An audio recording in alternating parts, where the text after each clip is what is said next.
एका 8 वर्षाच्या मुलाची आई देवाघरी जाते. मुलाच्या संगोपनात काही अडचण येऊ नये म्हणून वडील दुसरे लग्न करून त्या मुलासाठी नवीन आई घरी घेऊन येतात.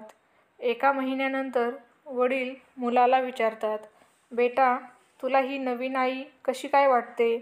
तुझी देवाघरी गेलेली आई चांगली की ही नवीन आई चांगली आहे?"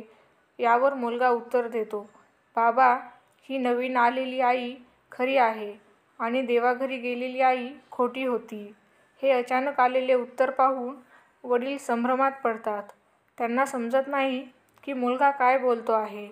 म्हणून पुन्हा त्या मुलाला विचारतात, "अरे, तुला असे का वाटले ते मला सांग. जिने तुला 9 महिने पोटात सांभाळले, प्रसूती वेदना सहन करून जन्म दिला, ती आई तुला खोटी कशी काय वाटते? आणि ही काल आलेली नवीन आई मात्र तुला खरी कशी काय वाटते?" मुलगा म्हणतो, "बाबा, मी खूप खोडकर आहे, हे तुम्हाला माहीत आहे.